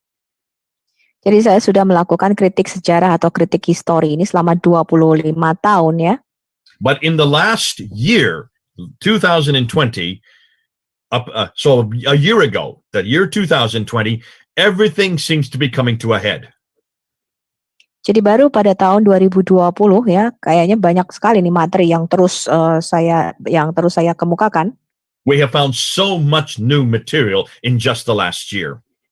Saya menemukan banyak sekali materi-materi baru ya tahun lalu. So that I brought Robert Spencer to come with me on my YouTube channel. I brought him and I asked him to interview him back in June of last year. Ya, karena begitu banyak materi-materi yang baru yang kita dapatkan mengenai Islam, sampai saya memanggil Robert Spencer ini menjadi narasumber di dalam YouTube saya kira-kira Juni tahun lalu. And I started introducing him to some brand new material that he'd never heard about. Dan saya memperkenalkan kepada Robert Spencer tadi ya, materi-materi yang baru yang dia bahkan belum tahu. So he went to his publisher and told them, and they say, you need to write a new book. Lalu Robert Spencer pergi ke penerbitnya dan mereka berkata, wah kamu harus menerbitkan buku baru nih. Which he did. And ya, dia lakukan itu. In December of last year, so we're talking about 3 or 4 months ago. Ya, dari Desember tahun lalu. And he then sent it to me by email. He wanted me to read it first and to see if it was good enough to then publish. Ya, dia mau saya mereview apa tulisannya, dia email saya dan sebelum itu dipublish atau dicetak keluar. I read it and I quickly got on the phone to him and I said, Robert, you're already out of date. You haven't looked at the coins. You haven't looked at the rock inscriptions. You don't even know who Ilyas ibn Qabisa is. You haven't put the newest material since July of last year. You haven't kept up with what we're now finding in just the last 6 months. Ya, saya kemudian langsung telepon kepada Robert. Saya berkatakan, wah kamu udah ketinggalan gitu ya, udah ketinggalan jauh ya. Kamu tidak melihat materi-materi yang kita temukan 6 bulan ini sangat banyak ya. Kamu tidak melihat koin, inskripsi ya. And he said, well, what should I do? I've already sent it to the publishers. Lalu Robert berkata, apa yang harus aku lakukan? Aku udah terlanjur kirim ke penerbit saya nih. It's going to come out in July and it's already out of date. So I said to him, just publish every year. Just publish a new book every year and add the new material year by year by year by year, which he's going to do. Now, ya, saya cuma mengatakan terus tambah materi baru, terbitin terus setiap tahun dan tambahkan materi-materi yang baru. This material that I'm going to be introducing, I can't do it today. It's going to be too long. And I can see now this is going to take too long to do all this. But the material that we're going to be getting, that you're going to be getting, and I'll send you the PowerPoint, this material is so damaging, but it is so exciting because it is moving so quickly. We're getting so much new research done. We're having so many more people helping us with it. And we're all from many different countries. It's happening all over the world. But there are only a few of us that are actually getting it out in the public sphere. I am one of those. Hatun Tash from England is another. Al Fadi from here in the United States is another. There's only about 3 of us. Then we have Mel and his whole team from Ireland. There's only about 4 of us who are actually putting this out into the public sphere. Oke, materi-materi yang kita dapatkan ini ya sebenarnya dari seluruh dunia ya. Ada banyak orang yang membantu kita. Cuman yang bicara kepada publik itu paling baru saya, Sister Hatun Tash ya. Kemudian ada Mel, kemudian ada Al Fadi di Amerika. So we're going to be because it's so much material, it's going to take too much time to do it in one session. I thought I could get through this very quickly. I'm not going to be able to just because there's too much already. But let's try to finish these questions, at least for now. Okay. Okay, here is a question from Bonergis. Mr. Smith, can we say that this religion, Islam, was established not by Muhammad himself, but by people who got inspired by his biography? Was there something to do with the political atmosphere that was taken by someone who tried to take a particular advantage, or was it because of a faith crisis at that time?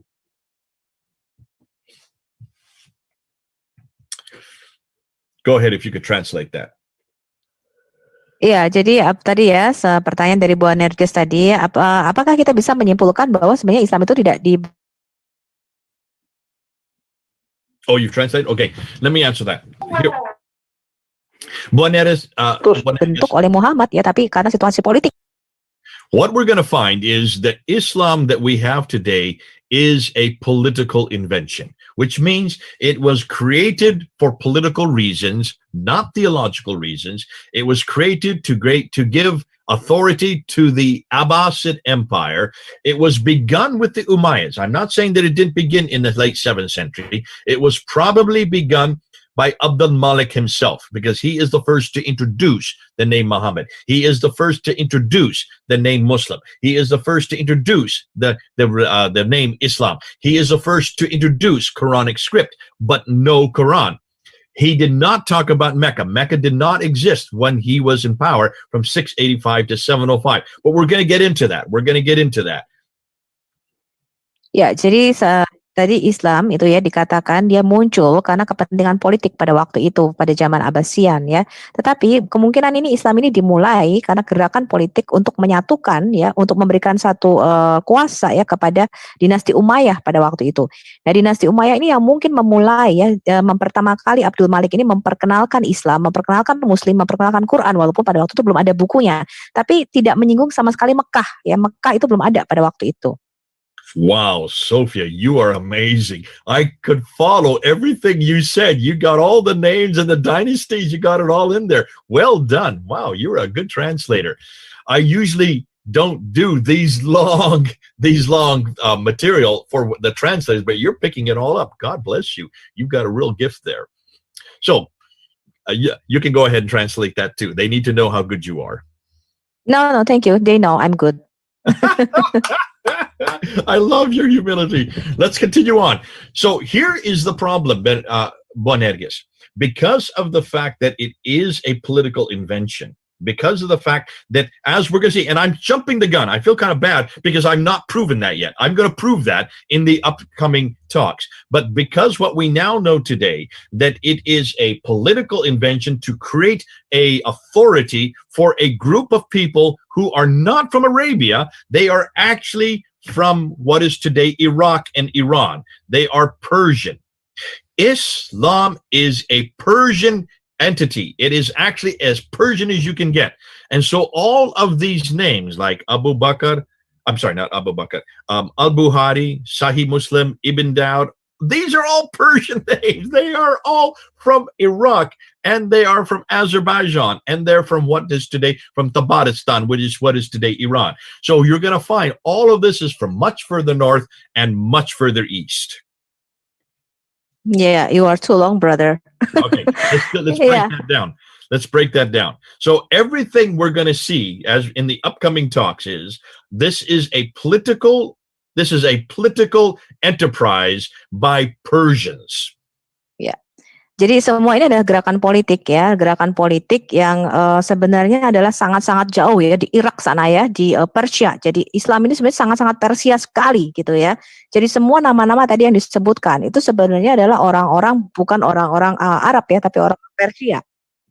All of these people that I have referred today, Ibn Hisham, Al-Waqidi, Al-Bukhari, Sahih Muslim, this guy named Al-Tabari, none of them are from Arabia. They are all from what is today Iraq and Iran. Ya, jadi orang-orang nama-nama besar yang tadi saya sebutkan ya, Ibn Hisham, Al-Tabari, Al-Bukhari, ya, Sahih Muslim dan sebagainya itu, semuanya itu bukan orang-orang Arabia ya, tapi orang-orang Iran, Irak yang sekarang. And that's why much of what you're going to hear will be the first time you've heard it. Ya, karena itu apa yang kalian dengar pada malam hari ini mungkin baru pertama kali teman-teman dengar. Hold on, I have to prove that, so I don't want to jump ahead of what I've already shared with you. Oke, saya nggak mau langsung lompat ya. Kita lihat dulu di sini. Robert Redford asked me this question. I've read a research, I forgot by who, about the Battle of Tours in 732. There is not a single French writer to the historian at the time that the invaders were Muslim. They are called Saracen. Even the banner of the Islamic army during the tour of the Tours did not contain any Islamic symbols. Can you confirm that, Jay? The answer is yes, you are correct. They did not have Islamic symbols at the Battle of Tours, which is in 732, which is during the Umayyad dynasty. In fact, what we're going to find out is that almost everything they had was certainly was political, but it was not theological. They did not come with the traditions or with the Quran in their hand, because the Quran was just being formed at the time of 732. Robert Redford chatting pribadi tadi ya. Saya nggak baca chatnya, pertanyaannya di chat. I'm Hello. sorry? I didn't see his chat. I didn't see his Robert question. Oh, is that Yeah. just a direct message to me? Okay. Whenever you write a question, make sure it's so everybody can read it. Robert Redford, can you make? Okay. What he's saying is, in the Battle of Tours in 732, in 732, what he has heard in his research, that the invaders were not called Muslims, they were called Saracens, which is true. That is the name, and we're going to get into that. I haven't got into that yet. They never call themselves Muslims. They call them Saracens or Muhajirun, or they call themselves Ishmaelites, or they call themselves Hagarins. Ya, jadi di dalam perang Tur tadi ya, yang ditanyakan oleh Robert Redford itu memang tidak disebut Muslim ya, mereka menyebutnya Saracen ya. Ada Saracen, ada tadi apa tuh tadi J. Smith. Brother Jay, what again? Saracen? Saracen, Muhajirun, which means people who are in Exodus or movement. They call themselves Hagarins because they're from the line of Hagar, and they call themselves Ishmaelites because they're in the line of Ishmael. Oke, disebut Hagarin juga, disebut orang turunan Ismail juga. The other name, the fifth name, they call themselves with Magre, which Magre means people of Hagar, people of like Hagarins, the same thing. Ya, kata kelima adalah Magare, jadi orang-orang yang dari keturunan Hagar ya. And that's all from this book. That's all come out from his research. And that's why it was so devastating in 1997 when he introduced this to the world. And he said, listen, folks, there are no Muslims in the 7th century. Ya, itulah yang tadi ditulis di dalam buku ini ya, teman-teman. Makanya dia mengatakan, dengar nih teman-teman ya, tidak ada yang namanya Islam atau Muslim pada abad ke-7. Now, in 730, which is the 8th century, as they're moving up into France, into Battle of Tours is in France, they had already taken over Spain. They were now beginning to call themselves Muslims, but look at that is 100 years after Muhammad. Yes, pada waktu mereka mulai perang ya ke daerah Prancis di sana ya, itu setelah mereka menaklukkan Spanyol, mereka baru mulai menyebut dirinya Muslim, tapi itu ratusan tahun setelah Muhammad mati. We'll be getting into that, so I don't want to jump the gun again, but thanks for your question. Here's another one by Bukan Ahmad. Shalom Mikan. Shalom Malaikum Salam. I want to ask if the Quran was actually written in Aramaic language, is it true or not? Because I read Gabriel Sama book that said the Quran was written in Aramaic language. Yes. Oke, Bukan Ahmad mengatakan ya, saya mau tanya apakah Quran itu sebenarnya ditulis dalam bahasa Aramaik, benar apa enggak? Karena saya membaca dari Gabriel Sama, bukunya Gabriel Sama, bahwa Quran itu sebenarnya ditulis dalam bahasa Aramaik. Yes, you are correct. It is called Nabatean Aramaic. This book has come out in the last 2 years, written by Mark Dury, the Quran and its biblical reflexes, and he also makes that mention. Now Gabriel Sama did not do the research. The man who did the research on this is Al-Jalad. Al-Jalad is his name. Jadi Gabriel Sama benar ya tadi ya bahwa ditulis dalam bahasa Aramaik, tapi dia bukanlah yang pertama kali meneliti hal ini ya. Al-Jalad ini yang pertama kali menyelidiki bahwa Quran ini ditulis dalam bahasa Aramaik. And what he found out is when you look at the Quran here, look at the Arabic in the Quran. If you look at the Arabic, in the Quran. This is the Arabic. This is the earliest Quran according to Islamic tradition. This is the Hafs Quran. Ya, ini Qurannya versi Hafs, ya ini adalah Quran yang mula-mula yang diklaim oleh Muslim. It has the Tar Marbuta, and I'm looking for an Alif Maksura. Where's there an Alif Maksura here? So Tar Marbuta and the Alif Maksura, I don't see anything right here.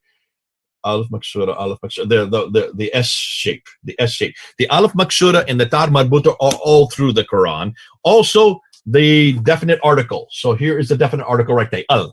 Okay, there's the definite article. Okay, there's the Tar Marbuta right there. There's the Tar Marbuta. So when you see these ending of words, like the Alif Maksura, the Tar Marbuta, or the Al, which is the beginning, the definite article, that is all through the Quran, but that is not the Arabic that was spoken in Mecca and Medina. That is not the Arabic that was spoken in the Hijaz where Muhammad would have lived.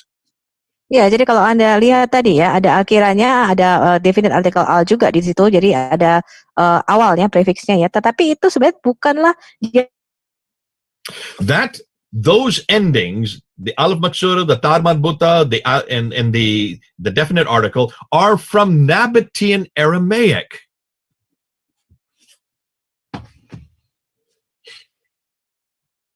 Are you there, Sophie? Dialek yang digunakan di Mekah atau Medina. So where is Nabatean Aramaic spoken? Way up in the north. Oke, jadi mereka menggunakan bahasa Aramaik Nabatean ya, itu jauh di sebelah utara. The Nabateans is where Petra is, the city of Petra, which is in today Jordan. Nabatea ini adanya di Petra ya, yang sekarang ini Yordania. That's 600 miles further north. Itu 600 mil ya, ke lebih jauh di arah utara. Nabatean Aramaic only has 16 letters. 16 letters. Ya, huruf-huruf Nabatean Aramaik ini hanya mempunyai 16 huruf. This Arabic that we use today now has 28 letters. Arabik yang digunakan sekarang itu ada 28 hurufnya. Nabatean Aramaic was so crude, was so barbaric that really people could not read it back in the 7th century. Ya, huruf-huruf Nabatean ini masih sangat-sangat kuno ya, Nabatean Aramaik ini, sehingga orang-orang yang itu tidak banyak yang bisa membacanya. And that's why they had to add dots and vowels, the irabs and the harakats. Ya, jadi mereka harus menambahkan harakatnya ya, untuk bisa bacanya mereka harus menambahkan titik-titik tanda bacanya itu. But that was only done in the 8th century. Tapi itu baru dilakukan pada abad ke-8. There was no dots and vowels in the 7th century. Tidak ada titik-titik dan tanda bacanya, tanda huruf hidupnya itu pada abad ke-7. That's why the Arabic had to evolve with the Quran from the 7th up to the 8th up to the 9th century. Karena itu ya, Quran ini juga pasti akan mengalami perubahan-perubahan sesuai dengan hurufnya yang mengalami juga perubahan ya, dari abad ke-7, abad 8 sampai abad ke-9. So Gabriel Sama is correct. The Quran that we have in the Arabic we have in the Quran today is the wrong Arabic for Muhammad, is the wrong Arabic for Arabia, is the wrong Arabic for Mecca and Medina. Ya, jadi Gabriel Sama tadi benar ya, bahwa Quran yang kita punya ini bukanlah Quran yang sebenarnya pada waktu zaman Muhammad, pada waktu Mekah, Medina ya. Pada waktu itu tidak sama. Another talk, another day. We're jumping the gun. We're getting ahead. I can see some of you have been watching my videos, so you know this material from before. Yeah, okay. Here's another question from Edwin. In the era of Muhammad, the currency used with Sassanid coins, which has the logo of the Persian Zoroastrian king and has a picture of Zura Mazda on it. Are there any criticisms or conflicts of Islam with Zoroastrian teachings? I love these questions, but you guys dari Edwin ya tadi. Way ahead. You're getting ahead of me. Iya, ini pertanyaannya udah pertanyaan kelas lanjut nih ya.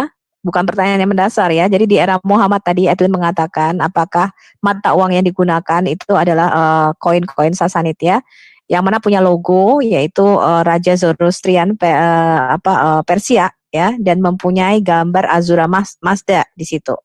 Ya. Apakah ya ada kritik nggak mengenai hal ini? Edwin, can we hold that question until the next time? Because I'm about ready to get into the coins, but it would take too long to do that today. So hold on to that question. You are correct. All the coins in the East are Zoroastrian. All the coins in the West are Christian. There are no coins that are Islamic, not in the 7th century. We can't find one coin that is Islamic until 692.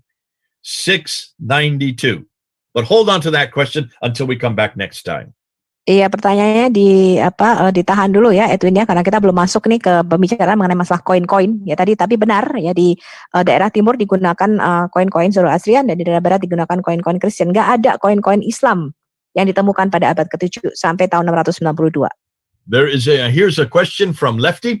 There is a huge time gap between Muhammad time and Al-Bukhari and the first complete Quran and all of the history of Muhammad. What happened between those years? Lefty, hold on. I can't answer that. Otherwise, I'll be here for 3 hours, and we're already coming up on 2 hours. So hold on to that question. That will be answered, but you're just going to have to wait because we just don't have enough time today to do that. Okay.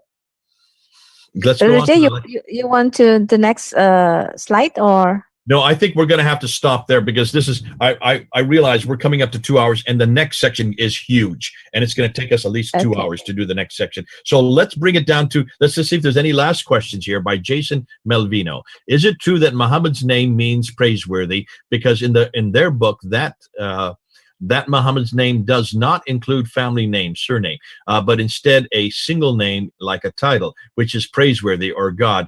Is that true? Go ahead and ask the question.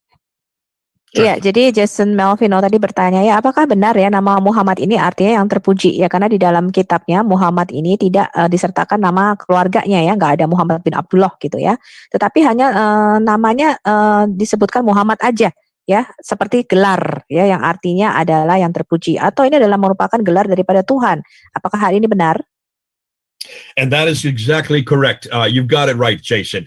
Muhammad is not a name, it's a title. It means the praised one. So Muhammad is always the praised one. So which means, and when we see it on the coins, when Abdul Malik introduces it in 691 on the coins, when he introduces it on the Dome of the Rock in 692, when he introduces it on the Caliphal Protocol, is this a name? Ya, jadi tadi Jason Brother J mengatakan benar ya, Muhammad ini bukanlah nama tapi gelar ya, ketika Abdul Malik memperkenalkannya tahun 691 ya, itu di Dome of the Rock, jadi di Yerusalem. Dia memperkenalkan juga di koin tahun 692 ya. Ini semuanya adalah merupakan gelar ya, bukan sebuah nama pada waktu itu. Well, this is, as you're going to see, I'm going to be getting into this. Hold on to that question because I'm going to talk about the Dome of the Rock. I'm going to talk about the coins. I'm going to talk about the Caliphal protocols. I'm going to show you even where Muhammad is mentioned in the Quran, the 4 times where we see the name Muhammad. I'm going to dispute whether or not that has anything to do with the man named Muhammad. I believe, as you're finding, that this means the praised one. Who is the praised one? Hold on. And we'll answer that question. Iya, ditahan dulu ya, kita belum sampai ke sana ya. Siapakah ini yang arti yang terpuji ini ya? Nanti saya akan bicara mengenai koin, saya akan bicara mengenai kalifat, saya akan bicara mengenai the Dome of the Rock. Tapi ditahan dulu nih, jangan dijawab dulu. Nanti saya akan membuka semua. Siapa sih yang dimaksud dengan yang terpuji ini atau Muhammad ini di dalam Quran? 4 kali namanya disebut di dalam Quran. So after Muhammad died, was Islam stagnant or even dying and then introduced by the Abbasid dynasty? How about this, according to Pak Bagus? Ya, Pak Bagus bertanya, setelah Muhammad mati, apakah Islam ini stagnan ya atau berkembang? Menurut Brother J, seperti apa ini setelah Muhammad mati ini? Well, as you're going to find out, it had nothing to do with the Umayyads. There was no Muhammad, there was no Mecca, there was no Muslims, there was no Islam. We don't know of any book called the Quran. None of that existed in the 7th century when it should have been existed. This is all begun by Abdul Malik. You're going to find that out. It was then enlarged and added to by the Umayyads, but it's the Abbasids who come in 749. It's the Abbasids who give us the Islam that we have today. Ya, jadi kalau kita tadi melihat ya, tidak ada nih pada abad ke-7 ya tentang Muhammad ya, mengenai Muslim dan sebagainya. Kita tidak punya referensi pada abad ke-7, tetapi Abdul Malik yang memperkenalkannya ya, kemudian dinasti Umayyah ini kemudian menyebarluaskannya yang menjadi lebih besar lagi, tapi dinasti Abbasian lah yang menyebabkan Islam ini diperkenalkan secara luas. Okay, we're coming up to 2 hours. We'll have to stop there because I do need to get to another appointment. I just realized I'm supposed to be somewhere at 11 o'clock. But listen, these are good questions. You're starting to see that everything we're looking at has to be tested by history. Oke, tadi ini ya bagus sekali ya, tapi saya harus pergi ini ya. Kita sudahi saja 2 jam ini. Tetapi ini kita perlu pertanyaan-pertanyaan sangat bagus ya, bahwa segala sesuatu ini kita harus mengujinya dengan sejarah. I don't want to know about the Jesus of the 3rd or 4th or 5th century. I want to know about the Jesus of the 1st century. In the same token, I want to know about Muhammad from the 9th and 10th century. I want to know about the Muhammad from the 7th century. This is what we should ask of any religion, of anyone, anywhere. Ya, saya tidak mau tahu ya mengenai Yesus pada abad ke-3, 4, atau 5. Ya, kita juga dengan patokan yang sama ya, maka kita juga tidak mau mengetahui Muhammad dari abad ke-9 atau ke-10. Kita mau mengetahui siapa Muhammad ini pada abad ke-7. Nah, pertanyaan inilah yang seharusnya kita pertanyakan ya kepada semua orang ya, di mana saja, yang memeluk agama apa saja. So far, everything you have heard about Muhammad, everything you have heard about what he said and did, what he did is from this book. This is the book that everybody has to read all over the world. Ya, jadi apa yang bisa kita tahu mengenai siapa Muhammad, bagaimana kehidupan Muhammad, apa yang dia lakukan, itu semua. But this book was written in 833, 200 years too late. Semua berasal, jadi saya menyarankan buku ini dibaca oleh semua orang. We don't have the original manuscript. Kita tidak punya manuskrip yang asli. That only appears in the 11th century, which is another 200 years after that. Ya, baru ada sekitar abad ke-11 ya, 200 tahun lagi nih setelah itu. Can you see much of what we know about Islam today comes from the 9th, 10th, 11th, 12th, and 13th century. Ya, jadi apa yang kita ketahui mengenai Islam ini didapat dari abad ke-9, ke-10, 11, 12, dan 13 ya setelah itu. But that is a political Muhammad. That is a theological Muhammad a theological Muhammad that is really a political Muhammad. Tapi itu adalah teologi daripada Muhammad yang dimasukkan ke dalam politik. That's why I'm not interested in that Muhammad. I'm not interested in that Islam. I want to know the Muhammad of the 7th century. I want to know the Muhammad that actually existed. Now, that's what we're going to be doing. I thought I'd be able to get through it more. So today, we're going to have to break it up into smaller pieces. Oke, jadi tadi saya tidak mau tahu ya mengenai Muhammad tadi yang abad ke-9 tadi yang ada dalam gerakan politik ini yang dimasukkan sebagai political tadi ya, movement tadi. Tapi saya mau tahu siapa sebenarnya Muhammad ini pada abad ke-7 gitu ya. Siapa sebenarnya Muhammad ini? Tapi ini menjadi terlalu panjang ya. Jadi nanti kita akan bagi sesi-sesinya nih pada sesi-sesi berikutnya lagi. Okay, so we will stop there for today because there's an awful lot more that we need to go into to actually help you understand what's going on next. What I'm going to do the next time we come back, what we're going to do is we're going to actually then look at the coins. We're going to start with the coins. That's a huge section. That's an enormous amount of material. So let's come back. When we come back again, we'll then introduce the coins because the coins will show that there is no Muhammad in the 7th century. There is no Islam in the 7th century. There is no people called Muslims or a book called the Quran. There's no one called Abu Bakr, Umar, Uthman, or Ali. None of this exists in the 7th century. Ya, jadi pada sesi berikutnya nanti saya akan bicara mengenai masalah koin ya. Kalau kita bicara mengenai masalah koin ini materinya banyak sekali ya. Jadi akan menjadi salah satu materi yang cukup panjang ya. Kalau kita melihat dari materi kedua nanti yang akan saya bicarakan mengenai koin, kita akan lihat bahwa tidak ada Muhammad pada abad ke-7 ya. Kemudian juga tidak ada Islam, tidak ada referensi mengenai Abu Bakar, Umar, Ali pada abad ke-7. Kita tidak tahu itu. So everything that I'm going to say, what we're going to do is we're going to then look at the coins. We're going to look at the rock inscriptions. Those are the two most devastating. And the reason why they're devastating is because they are from the 7th century. These are coins. We're only looking at coins from the 7th century. We're only going to look at rock inscriptions from the 7th and 8th century. So we're going back to that period, back to that time, back to that place. Ya, jadi nanti kita akan melihat ya inskripsi pada koin, kemudian inskripsi pada batu-batu. Kenapa dua materi ini yang paling sangat merusak ya sejarah mengenai Islam? Ya, karena kita kembali lagi kepada materi-materi koin pada abad ke-7, kita hanya akan melihat pada abad ke-7, kemudian inskripsi pada batu-batu dari abad ke-7 dan abad ke-8. Jadi kita akan kembali ke era itu, kepada zaman Muhammad pada waktu itu, kita akan melihat bukti-bukti sejarahnya. Now we're going to stop there. We need to applaud you, Sophia. You've done an amazing job. I don't know of anybody that can remember so much as you do, names, dates, and places, and get it exactly correct after I go on for 5 minutes before I stop. Yeah, thank you. And then we're going to ask Brother Adam if he will please close us with prayer. Yeah, Over to Brother you, Adam Seeker, you want to close? Yeah, sure. Thank you so very much for this opportunity. Father, thank you so very much for this blessed time that you have given us, Lord. Lord, thank you so very much.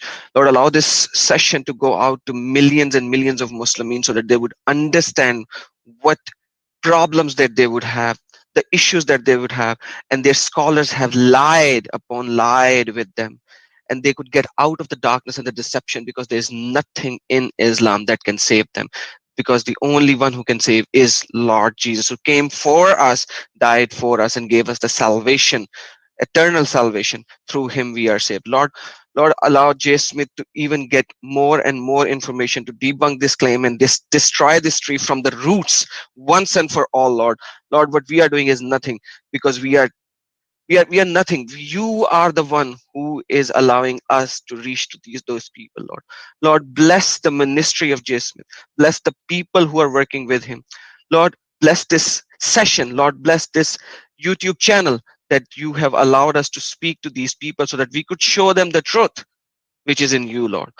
Lord, in your holy Son's name, I pray. Amen. Amen and amen. Well, thank you. I'll leave it back over to you. Thank you so much, Brother Jay. Would Okay. love We to see you hope- again. We hope we will have another class next with you.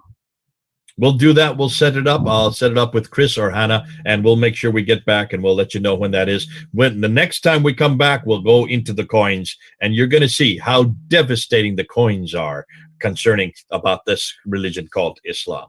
Until then, Yes. God bless you. Okay. God bless you. See you next God time. bless you. Bye-bye. Bye. Okay. A very keren very awesome banget. session. Very awesome session. Awesome. Awesome. Very awesome.